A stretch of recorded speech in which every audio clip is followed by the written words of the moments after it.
You can easily customize the settings for individual customers. From the main menu, select Customers.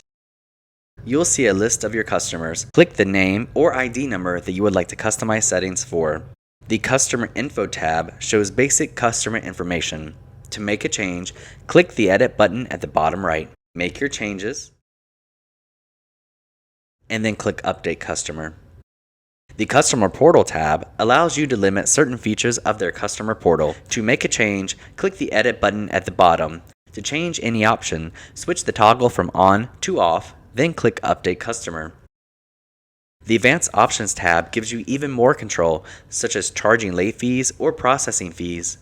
The Reminders tab allows you to control which reminders the customer receives, as well as whether they receive it electronically or via paper mail. To make a change, click the Edit button at the bottom, then toggle the option of your choice from on to off or vice versa. Click Update Customer to save your changes. If you have any questions, please don't hesitate to reach out to support.